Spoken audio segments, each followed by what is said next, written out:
তারাবির সালাত 8 না 20? বিষ্ণু ঈসা ইসলাম রমাদান কিংবা রমাদানের বাইরে 11 রাকাতের বেশি পড়তেন না, সেক্ষেত্রে 8 রাকাত পড়তেন। তিনি তারাবি বলেন বা কিয়ামুল লাইল বলেন, যেটাই বলেন, আর বাকি 3 রাকাত ছিল বেতের পড়তেন। পরবর্তীতে ওমরে ফারুকের সময় উনি সাহাবীদেরকে বিচ্ছিন্ন হয়ে রাত্রিবেলা মসজিদে নামাজ পড়তে দেখে একত্রিত করলেন। তখন থেকে 20 রাকাত চালু হলো। মসজিদে নববীতে, মসজিদুল হারামে আজও 20 রাকাত হয়। আমি আল আজহার ইউনিভার্সিটি থেকে ব্যাচেলর করেছি, সেখানেও 20 রাকাত হয়। তো যেহেতু এটা ইবাদতের মাস, যত বেশি ইবাদত করা যায় ততই ভালো। সাহাবারা 20 রাকাত করেছেন। সাহাবারা তো আমাদের চেয়ে ইসলামকে ভালো বুঝেছেন। মসজিদুল হারাম, মসজিদ নববীতে আজও 20 রাকাত হয়। মানুষদেরকে যত বেশি সুযোগ দেওয়া যায়, এবং 20 রাকাত হওয়াটাই ভালো। ফলে কারো যদি স্বাস্থ্য খারাপ লাগে, সে চলে গেল বা কিছুক্ষণ বিশ্রাম নিয়ে আবার অংশগ্রহণ করলো। 8 রাকাত হলে যেটা হয়, খুব অল্প সময়ে শেষ হয়ে গেল, ফলে অনেকে হয়তো বঞ্চিত হতে পারে। 20 রাকাতে চালু থাক, যার যতটুকু সুযোগ হয় পড়বেন, ফ্লেক্সিবিলিটি আছে। 8 রাকাত 20 রাকাত, এখানে আমি বলেছিলাম সম্মানিত ভাইয়েরা, কোয়ান্টিটি ধর্তব্য না, মানে কয় রাকাত এটা বেশি গুরুত্বপূর্ণ, গুরুত্বপূর্ণ কোয়ালিটি, কত ধীরস্থির ভাবে, কত স্মুথলি আপনি পড়ছেন। আলহামদুলিল্লাহ, আমি তো মালয়েশিয়াতে তারাবি পড়ি, কত চমৎকার ধীরস্থির ভাবে যে তারা পড়ে। মিশরে তারাবি পড়েছি, কত ধীরস্থির ভাবে পড়ে। হেরেম শরীফে কত ধীরস্থির ভাবে পড়ে।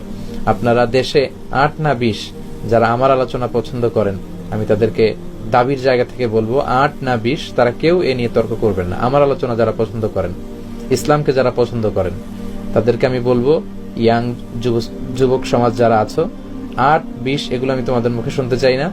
আমি শুনতে চাই যে কেন বাংলাদেশে এত দ্রুত তারাবি পড়া হয়, এ নিয়ে সবাই কথা বলেন, যে আমরা আস্তে আস্তে পড়বো।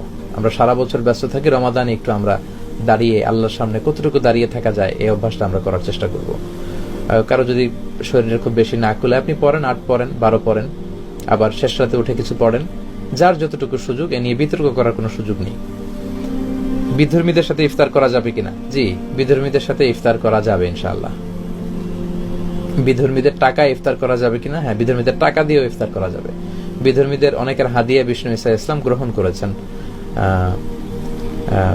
রোমের বাদশাহ হাদিয়া দিয়েছেন, বিষ্ণু গ্রহণ করেছেন। বিধর্মী ছিল মুকাউকিস, তখন ফারাও, তখনকার ফেরাউন, মিশরের বাদশাহ হাদিয়া দিয়েছেন, বিষ্ণু গ্রহণ করেছেন। এটা গ্রহণ করা জায়েজ আছে ইনশাআল্লাহ।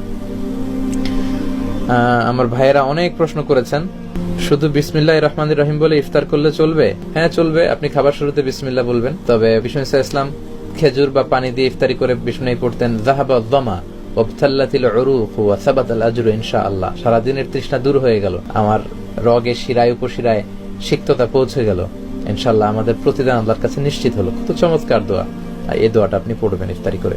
আরিফুর রহমান ভাই বলেছেন, নামাজে দ্রুত তেলাওয়াত হলে কি নামাজ হবে? নামাজটা আসলে সুন্নাতি তরিকায় হবে না, আর রুকু সেজদায় দেরি করলে নামাজই হবে না, আপনাকে সহ সেজদা দিতে হবে। তা'দিলুল আরকান, ধীরস্থির ভাবে। আমি সবসময় বলে থাকি যে নো রাশিং ইন সালাহ, সালাতে তাড়াহুড়ো নেই। নো হ্যাস্টিনেস ইন সালাহ, সালাতে তাড়াহুড়ো করা যাবে না। আপনি রিল্যাক্সের সাথে রুকু করবেন, পিঠটা সোজা হবে, স্ট্রেট ফরওয়ার্ড। রুকু থেকে দাঁড়িয়ে সোজা হয়ে দাঁড়ায় থাকবেন, আবার সেজদায় চলে যাবেন। আপনি 2 সেজদার মাঝখানে আপনি বসবেন, রিল্যাক্সের সাথে পড়তে হবে। বিশ্বনবীর সালাত ছিল রিল্যাক্সের সাথে, তাড়াহুড়ো করলে আসলে এটা সালাত হয় না। রোজা রেখে কাউকে রক্ত দেয়া যাবে কি? আমি বলেছিলাম যে 1 কাপ, কাপিং পরিমাণ, সিঙ্গা লাগালে যে রক্ত, চায়ের কাপে 1 কাপ পরিমাণ রক্ত বেরোলে রোজা ভেঙে যাবে। অল্প ব্লাড নিয়ে ব্লাড টেস্ট করলে রোজা ভেঙে যাবে না। কিন্তু কাউকে রক্ত দেয়া যাবে কিনা, রক্ত দিন, জীবন বাঁচান। আমি বলেছি মাকাসিদুশ শরিয়ার প্রথমটি হচ্ছে হেফজুন নাফস, জান বাঁচাতে হবে।